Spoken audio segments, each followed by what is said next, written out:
പുലരിക്കായി മാറി മറയേണ്ടതോർത്ത്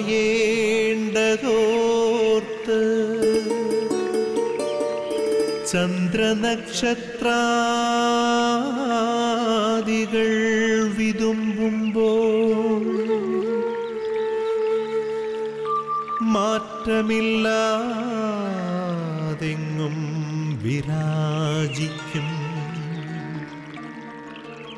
ദൈവമേ, അങ്ങയെ വാഴ്ത്തുന്നു ഞങ്ങൾ.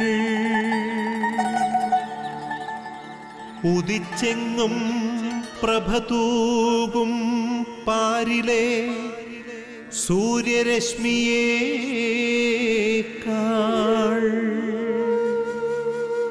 പ്രശോഭിച്ചെന്നും പ്രസാദമേകുന്ന ദൈവമേ, അങ്ങേ മഹിമാവെത്ര മനോജ്ഞം. പ്രഭാത വിരുന്നിലേക്ക് ഏവർക്കും സ്വാഗതം. ഒരു പുതിയ പ്രഭാതം കൂടെ നൽകി നമ്മെ ഓരോരുത്തരെയും അനുഗ്രഹിച്ച നല്ല ദൈവത്തിന് നമുക്ക് നന്ദി പറയാം. നമ്മെ സംബന്ധിച്ചിടത്തോളം ഇന്ന് വളരെ പ്രധാനപ്പെട്ട ഒരു ദിവസമാണ്. പെന്തക്കുസ്ത തിരുനാൾ ദിവസമാണെന്ന്. പെന്തക്കുസ്ത തിരുനാൾ ദിവസം സ്ലീഹന്മാരിലേക്ക് പരിശുദ്ധാത്മാവ് ശക്തമായി കടന്നു വന്നതും അവരെല്ലാവരും ധൈര്യപൂർവം അഭിഷേകത്തോടുകൂടെ യേശുവിൻ്റെ വചനം പ്രഘോഷിക്കാൻ തുടങ്ങിയതും എല്ലാം നമുക്കറിയാം. സ്നേഹമുള്ളവരെ, പരിശുദ്ധ അമ്മയോടൊപ്പം പ്രാർത്ഥിച്ചു കൊണ്ടിരുന്നപ്പോഴാണ് അവർക്ക് ഈ വലിയ അഭിഷേകം കിട്ടിയത്. അപ്പോസ്തല പ്രവർത്തനങ്ങൾ 1-2 അധ്യായങ്ങൾ നമ്മൾ വായിക്കുമ്പോൾ യേശുവിൻ്റെ അമ്മയായ മറിയത്തോടൊപ്പം അവർ പ്രാർത്ഥിക്കുകയായിരുന്നു എന്ന് വചനത്തിൽ നമ്മൾ വായിക്കുന്നു. ആ പരിശുദ്ധ അമ്മയുടെ മാധ്യസ്ഥം ഈ പെന്തക്കുസ്ത തിരുനാൾ ദിവസം നമുക്ക് പ്രത്യേകം അപേക്ഷിക്കാം. പരിശുദ്ധ അമ്മേ, ഞങ്ങളോടൊപ്പം പ്രാർത്ഥിക്കുവാൻ കൂടണമേ, ഞങ്ങൾക്ക് അമ്മയുടെ സാന്നിധ്യം നൽകണമേ, വലിയ അഭിഷേകത്തിലേക്ക് സൗഖ്യത്തിലേക്ക് ഞങ്ങളെ നയിക്കണമേ എന്ന് പ്രാർത്ഥിക്കാം. ഇന്ന് പ്രത്യേകമായിട്ട് നിയോഗമായിട്ട് നമുക്കെല്ലാ ക്രൈസ്തവരെയും, പ്രത്യേകിച്ച് യേശുവിൽ വിശ്വസിക്കുന്ന എല്ലാവരെയും സമർപ്പിച്ച് പ്രാർത്ഥിക്കാം. എല്ലാവർക്കും ഒരു പുതിയ അഭിഷേകം, പരിശുദ്ധാത്മാവിൻ്റെ ഒരു പുതിയ അഭിഷേകം ലഭിക്കുവാൻ, പ്രത്യേകിച്ച് എല്ലാ ധ്യാന കേന്ദ്രങ്ങളിലും ഒരു പുതിയ ചൈതന്യം കടന്നു വരുവാൻ നമുക്ക് പ്രത്യേകമായിട്ട് പ്രാർത്ഥിക്കാം. പരിമളത്തിനുറവയാം നറുസൗരഭ്യമാകട്ടെ ഞങ്ങളുമീ മണ്ണിൽ.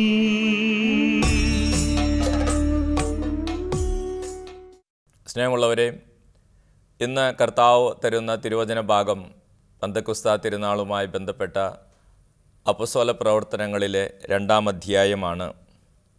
അവിടെ 2-ാം അധ്യായത്തിൽ 1 മുതലുള്ള തിരുവചനങ്ങൾ നമ്മളിങ്ങനെ വായിക്കുന്നു.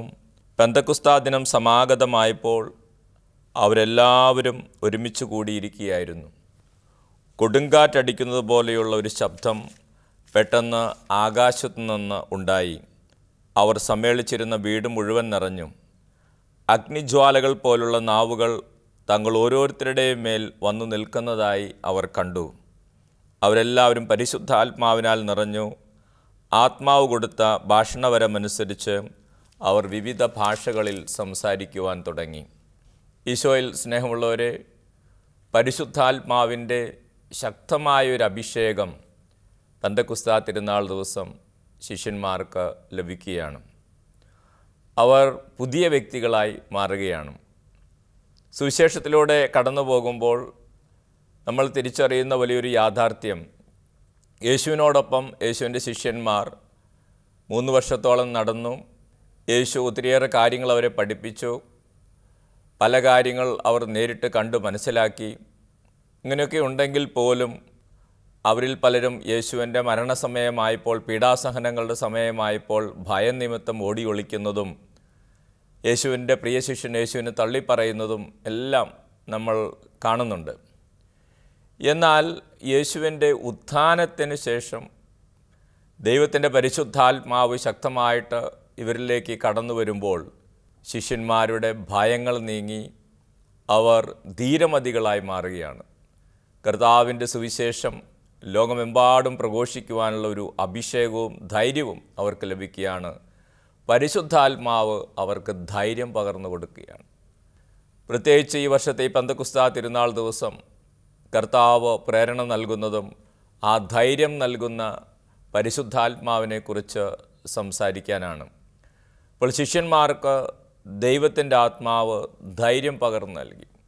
പിന്നീട് നമ്മൾ ഈ അപ്പസ്തോല പ്രവർത്തനങ്ങളിൽ വായിച്ച് മുമ്പോട്ട് പോകുമ്പോൾ ഓരോ അധ്യായത്തിലും അവർ യേശുവിനെ പ്രഘോഷിക്കുന്നതും യേശുവിൻ്റെ നാമത്തിൽ അത്ഭുതങ്ങൾ പ്രവർത്തിക്കുന്നതും എതിർപ്പുകൾ ഉണ്ടാകുന്നതും കാരാഗ്രഹങ്ങളിൽ വസിക്കുന്നതും ഇതെല്ലാം കാണുമ്പോൾ മറ്റുള്ളവർ യഹൂദ നേതാക്കളും പുരോഹിത പ്രമുഖരും എല്ലാം അവർ പരസ്പരം ചോദിക്കുന്ന ഒരു കാര്യം ഇതാണ്: ഈ ധൈര്യം ഇവർക്ക് എവിടെ നിന്നാണ് കിട്ടിയത്? ഇത്രയും ധൈര്യം ഇവർക്ക് എവിടെ നിന്നാണ് കിട്ടിയത്? സ്നേഹമുള്ളവരെ, അതാണ് അവരുടെ ജീവിതത്തിൽ പെന്തക്കുസ്താ തിരുനാളിന് ശേഷം വന്നൊരു വലിയ മാറ്റം. അവരുടെ ഭയം മാറി, അവരിലുണ്ടായിരുന്ന എല്ലാ ഉത്കണ്ഠകളും ആകുലതകളും നീങ്ങി അവർ കൂടുതൽ ധൈര്യമുള്ളവരായി മാറി. പരിശുദ്ധാത്മാവിൻ്റെ സാന്നിധ്യം ധൈര്യം നൽകുന്നതാണ്, ഭയം അകറ്റുന്നതാണ്. പ്രത്യേകിച്ച് ഈ കോവിഡ് കാലത്ത് ദൈവത്തിൻ്റെ പരിശുദ്ധാത്മാവ് നൽകുന്ന ധൈര്യം നമുക്കെല്ലാവർക്കും വളരെ ആവശ്യമാണ്. ഈ പെന്തക്കുസ്താ തിരുനാൾ ദിവസം നമ്മൾ ആ ധൈര്യത്തിന് വേണ്ടി, പരിശുദ്ധാത്മാവ് പകർന്നു നൽകുന്ന ധൈര്യത്തിന് വേണ്ടി പ്രത്യേകം പ്രാർത്ഥിക്കേണ്ടതുണ്ട്. അപ്പസ്തോല പ്രവർത്തനങ്ങളിൽ 2-ാം അധ്യായത്തിൽ ഈ പെന്തക്കുസ്താ അനുഭവം ശിഷ്യന്മാർക്ക് ലഭിച്ചു കഴിയുമ്പോൾ 3-ാം അധ്യായത്തിലേക്ക് നമ്മൾ കടന്നു വരുമ്പോൾ അവിടെ ഒരു മുടന്തനെ പത്രോസും കൂട്ടരും യേശുവിൻ്റെ നാമത്തിൽ സുഖപ്പെടുത്തുന്നതാണ് നമ്മൾ വായിക്കുക. അതിനുശേഷം പല കാര്യങ്ങളും അവിടെ സംഭവിക്കുന്നുണ്ട്. ഒത്തിരിയേറെ ആളുകൾ യേശുവിൽ വിശ്വസിക്കുന്നുണ്ട്. ഒത്തിരിയേറെ ആളുകൾ ഇവരുടെ വചനം കേൾക്കാൻ കടന്നു വരുന്നുണ്ട്. അതേസമയം അധികാരികളുടെ ഭാഗത്തുനിന്ന് ഒത്തിരിയേറെ എതിർപ്പുകൾ ഉണ്ടാകുന്നുണ്ട്, ഭീഷണികൾ വരുന്നുണ്ട്. 4-ാം അധ്യായത്തിലേക്ക് എത്തുമ്പോൾ ഇവരെ കാരാഗ്രഹത്തിൽ അടയ്ക്കുന്നുണ്ട്. യഹൂദ നേതാക്കന്മാരും പുരോഹിത പ്രമുഖരും എല്ലാവരും ചേർന്ന് ഇവരെ കാരാഗ്രഹത്തിൽ അടയ്ക്കുന്നുണ്ട്. കാരണം ഇവരിലൂടെ യേശുക്രിസ്തുവിൻ്റെ നാമം മറ്റുള്ളവരിലേക്ക് കൂടുതലായിട്ട് കടന്നു ചെല്ലുകയാണ്. അതോടൊപ്പം ഇവരുടെ പ്രവർത്തനങ്ങളും വളരെ പ്രത്യക്ഷമായ അടയാളം അവരിലൂടെ പ്രവർത്തിച്ചതുമെല്ലാം അവരെ അസ്വസ്ഥപ്പെടുത്തി. എല്ലാറ്റിലുപരി അവരുടെ ധൈര്യം അവരെ അസ്വസ്ഥപ്പെടുത്തി. അവരങ്ങനെ കാരാഗ്രഹത്തിൽ അടയ്ക്കുകയാണ്. സ്നേഹമുള്ളവരെ, കാരാഗ്രഹത്തിൽ നിന്നും അവരെ പുറത്തിറക്കി. കാരണം പ്രത്യേകിച്ച് ഒരു ശിക്ഷ നൽകാനുള്ള കാരണമൊന്നും അവരുടെ ജീവിതത്തിലില്ലായിരുന്നു. അങ്ങനെ കാരാഗ്രഹത്തിൽ നിന്ന് പുറത്തിറക്കുമ്പോഴും അവരെ ഭീഷണിപ്പെടുത്തിയിട്ടാണ് പുറത്തേക്ക് വിടുന്നത്. യേശുവിൻ്റെ നാമത്തിൽ ഇനി മേലിൽ സംസാരിക്കരുത് എന്ന് ഭീഷണിപ്പെടുത്തിയിട്ടാണ് അവിടെ നിന്ന് പറഞ്ഞയക്കുന്നത്. എന്നാൽ നമ്മൾ പിന്നീട് വായിക്കുന്ന കാര്യം, യേശുവിൻ്റെ ശിഷ്യന്മാരും ആദിമ ക്രൈസ്തവ സമൂഹവും അവർ ഒരുമിച്ചിരുന്ന് ധൈര്യം കിട്ടാൻ വേണ്ടി പ്രാർത്ഥിക്കുക. അപ്പസ്തോല പ്രവർത്തനങ്ങളിൽ 4-ാം അധ്യായത്തിൽ 23 മുതൽ 20 നമ്മൾ വായിക്കും. വിശ്വാസികൾ ധൈര്യത്തിന് വേണ്ടി പ്രാർത്ഥിക്കുന്നു. അവർ മനോഹരമായിട്ട് പ്രാർത്ഥിക്കുകയാണ്. ഈ ഭീഷണികളെല്ലാം ദൈവത്തിന് സമർപ്പിച്ച്, പരിശുദ്ധാത്മാവിന് സമർപ്പിച്ച് പ്രാർത്ഥിക്കുന്ന ഇങ്ങനെയാണ്: അതിനാൽ കർത്താവേ, അവരുടെ ഭീഷണികളെ അങ്ങ് ശ്രദ്ധിക്കണമേ. അവിടുത്തെ പരിശുദ്ധദാസനായ യേശുവിൻ്റെ നാമത്തിൽ രോഗശാന്തിയും അടയാളങ്ങളും അത്ഭുതങ്ങളും സംഭവിക്കുന്നതിനായി അവിടുത്തെ കൈകൾ നീട്ടണമേ. അവിടുത്തെ വചനം പൂർണ്ണ ധൈര്യത്തോടെ പ്രസംഗിക്കുവാൻ ഈ ദാസരെ അനുഗ്രഹിക്കണമേ. പ്രാർത്ഥന കഴിഞ്ഞപ്പോൾ അവർ സമ്മേളിച്ചിരുന്ന സ്ഥലം കുലുങ്ങി. അവരെല്ലാവരും പരിശുദ്ധാത്മാവിനാൽ പൂരിതരായി ദൈവവചനം ധൈര്യപൂർവ്വം പ്രസംഗിച്ചു. സ്നേഹമുള്ളവരെ, അവർ ഈ ഭീഷണികൾക്ക് മുമ്പിൽ പതറാതെ ധൈര്യത്തിന് വേണ്ടി പ്രാർത്ഥിക്കുകയാണ് ചെയ്തത്. അവരൊന്നു ചേർന്ന് കർത്താവിനോട് പ്രാർത്ഥിച്ചു: കർത്താവേ, ഞങ്ങൾക്കെതിരായിട്ടുള്ള ഈ ഭീഷണികളെ അങ്ങ് കാണണമേ, ഞങ്ങൾക്ക് കൂടുതൽ ധൈര്യം നൽകണമേ, വചനം പങ്കുവയ്ക്കാനുള്ള അനുകൂലമായ സാഹചര്യം നൽകണമേ. ദൈവത്തിൻ്റെ പരിശുദ്ധാത്മാവരെ ശക്തിപ്പെടുത്തി. എത്രയോ മനോഹരമായ വചനങ്ങളാണ് വായിച്ചു പോകുമ്പോൾ ഓരോ വിശ്വാസിയെയും കോരിത്തെരിപ്പിക്കുന്ന അനുഭവങ്ങളാണ്. അവർ പ്രാർത്ഥിക്കാൻ ഒരുമിച്ച് കൂടിയിരുന്ന ആ കൂടാരത്തെ, കെട്ടിടത്തെ പോലും കുലുക്കിക്കൊണ്ട് ദൈവത്തിൻ്റെ പരിശുദ്ധാത്മാവ് ഇറങ്ങി വന്നു. സ്നേഹമുള്ളവർ, അവരെല്ലാവരും പരിശുദ്ധാത്മാവിനാൽ നിറഞ്ഞു. എന്നിട്ട് വചനത്തിൽ എഴുതിയിരിക്കുകയാണ്, അവർ ധൈര്യപൂർവ്വം ക്രിസ്തുവിൻ്റെ വചനം പ്രഘോഷിക്കുവാൻ തുടങ്ങി. അപ്പോൾ സ്നേഹമുള്ളവരെ, അപ്പോൾ ഇവർ ഈ ധൈര്യത്തോടെ വചനം പ്രസംഗിക്കുന്നത് കണ്ട് ചുറ്റുമുള്ളവരൊക്കെ അതിശയിക്കുക. അവരെല്ലാവരും പരസ്പരം ചോദിച്ച ചോദ്യം ഇതാണ്: ഈ ധൈര്യം ഇവർക്ക് എവിടെ നിന്ന് കിട്ടി? ഈ ധൈര്യം ഇവർക്ക് എവിടെ നിന്ന് കിട്ടി? അതാണ് ദൈവത്തിൻ്റെ പരിശുദ്ധാത്മാവ് അവർക്ക് നൽകിയ ധൈര്യമാണത്. തുടർന്നും നമ്മൾ ഈ അപ്പോസ്തല പ്രവർത്തനങ്ങളിലൂടെ കടന്നു പോകുമ്പോൾ 5-ാം അധ്യായത്തിലെത്തുമ്പോൾ വീണ്ടും ഇവരുടെ പ്രവർത്തനങ്ങളും സുവിശേഷ പ്രഘോഷണമൊക്കെ കണ്ട് അസൂയ മൂത്ത യഹൂദ പ്രമാണികൾ ഇവരെ വീണ്ടും കാരാഗ്രഹത്തിൽ അടയ്ക്കുക. അവിടേക്ക് വലിയ അത്ഭുതങ്ങൾ, അടയാളങ്ങളാണ് സംഭവിക്കുന്നത്. വീണ്ടും കാരാഗ്രഹത്തിൽ അടയ്ക്കുമ്പോൾ വചനത്തിൽ നമ്മൾ വായിക്കുകയാണ്, രാത്രിയിൽ ദൈവത്തിൻ്റെ ദൂതൻ വന്നു. ദൈവത്തിൻ്റെ ദൂതൻ വന്ന് കാരാഗ്രഹത്തിൻ്റെ വാതിൽ തുറന്നു കൊടുത്തു. അപ്പോൾ അവിടെ കാവൽക്കാരുണ്ട്, ഇവർ ചങ്ങലയാൽ ബന്ധിച്ചിട്ടുണ്ട്, കാരാഗ്രഹത്തിനകത്താണ്. പക്ഷെ അതൊന്നൊരു പ്രശ്നമല്ല. ദൈവത്തിൻ്റെ ദൂതൻ രാത്രിയിൽ വന്നു, ഇവരുടെ കാരാഗ്രഹ വാതിൽ തുറന്നു കൊടുത്തു. ഇവരോട് പറഞ്ഞു, നിങ്ങൾ പോയി വചനം പ്രഘോഷിക്കാൻ പറഞ്ഞു. അങ്ങനെ ഇവർ അവിടെ നിന്ന് പോയി പിറ്റേ ദിവസം രാവിലെ ദേവാലയത്തിൽ യേശുവിനെക്കുറിച്ച് പ്രസംഗിച്ചു കൊണ്ടിരിക്കുക.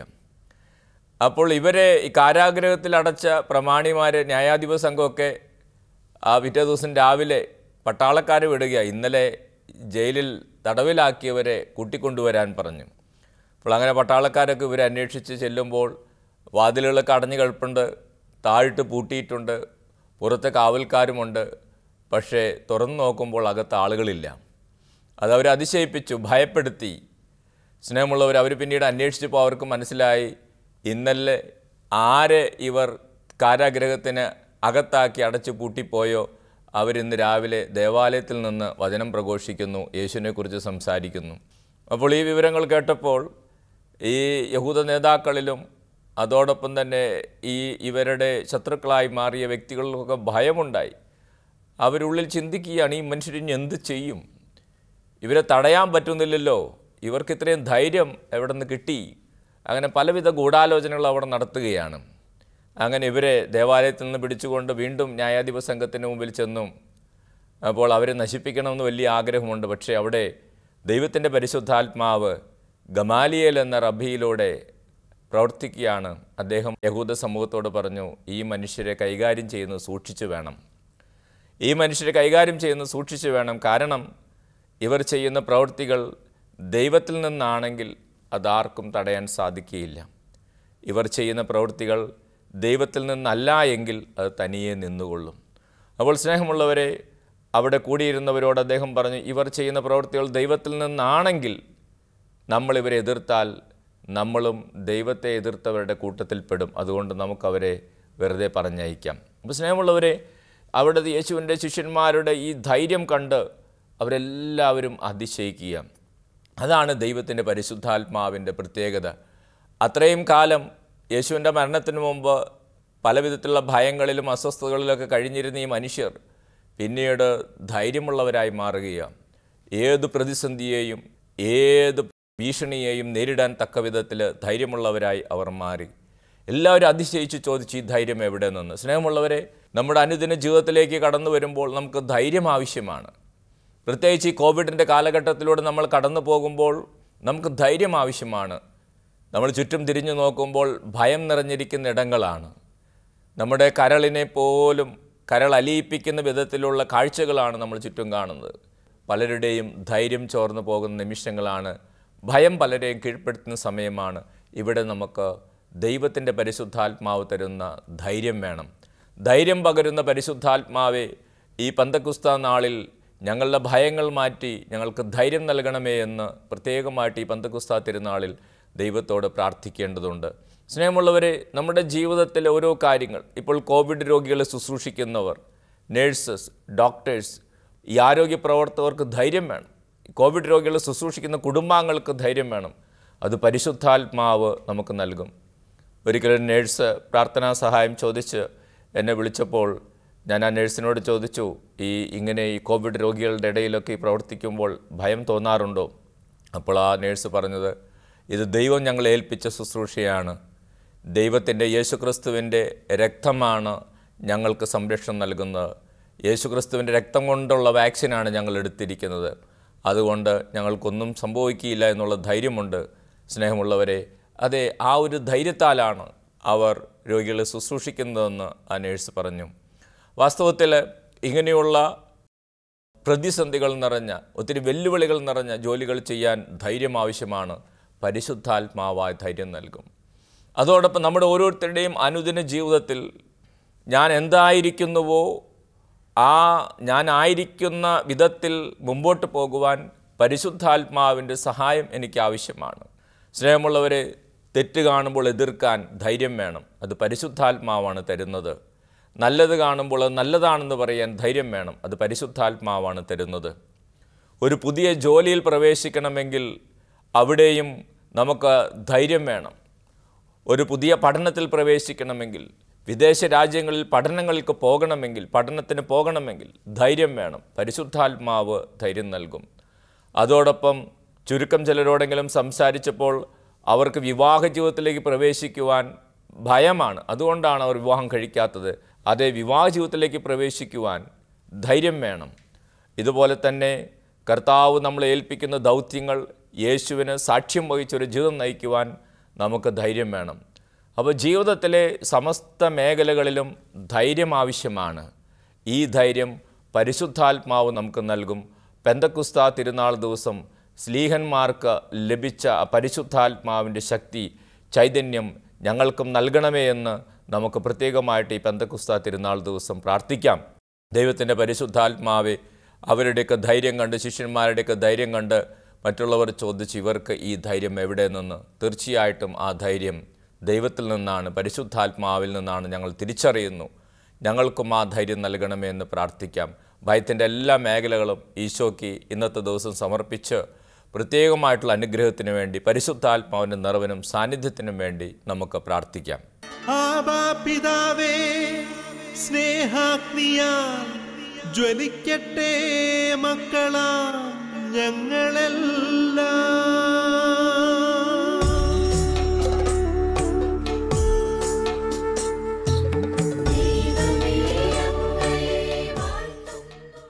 ഈശോയിൽ സ്നേഹമുള്ളവരെ, ഈ പെന്തക്കുസ്താ തിരുനാൾ ദിവസം പരിശുദ്ധാത്മാവിൻ്റെ ശക്തമായിട്ടുള്ള അഭിഷേകത്തിന് വേണ്ടി നമുക്ക് പ്രാർത്ഥിക്കാം.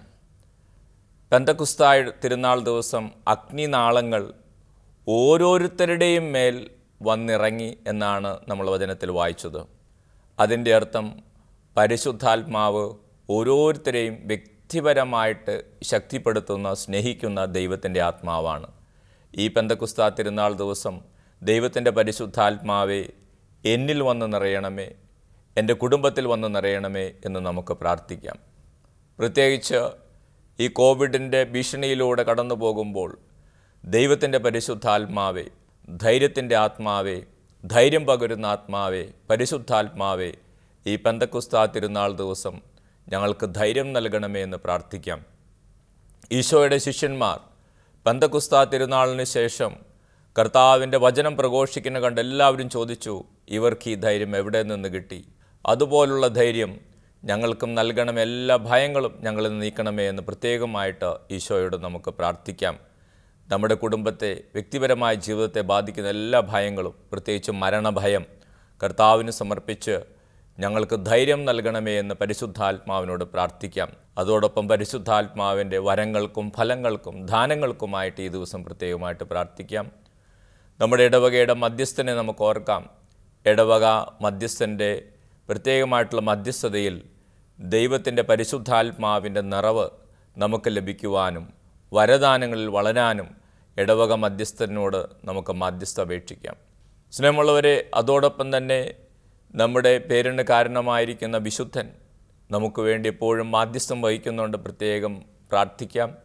നമ്മുടെ കാവൽ മാലാഖ നമ്മോടൊപ്പം എപ്പോഴുമുണ്ട്, നമുക്ക് സംരക്ഷണം നൽകിക്കൊണ്ട് ആ കാവൽ മാലാഖയുടെ സംരക്ഷണം പ്രത്യേകമായിട്ട് നമുക്ക് ഈ ദിവസം പ്രാർത്ഥിക്കാം. അതോടൊപ്പം വിശുദ്ധ മിഖായേൽ, പൈശാചിക ശക്തികളുടെ മേൽ പ്രത്യേകമായിട്ടുള്ള അധികാരമുള്ള വിശുദ്ധ മിഖായേലിൻ്റെ സംരക്ഷണം പ്രത്യേകമായിട്ട് ഈ പെന്തക്കുസ്താ തിരുനാൾ ദിവസം പുതിയ വരദാനങ്ങൾ കൊണ്ട് നിറയപ്പെടാൻ വേണ്ടി വിശുദ്ധ മിഖായേലിൻ്റെ സംരക്ഷണം നമുക്ക് പ്രാർത്ഥിക്കാം. സ്നേഹമുള്ളവരെ, അതോടൊപ്പം ലോകമെമ്പാടും മധ്യസ്ഥ പ്രാർത്ഥന നടത്തുന്ന മധ്യസ്ഥ ഗ്രൂപ്പ് അംഗങ്ങളുണ്ട്, പ്രാർത്ഥനാ ഗ്രൂപ്പ് അംഗങ്ങളുണ്ട്. അവരെയൊക്കെ നമുക്ക് ഓർക്കാം, അവർക്ക് വേണ്ടിയും പ്രാർത്ഥിക്കാം.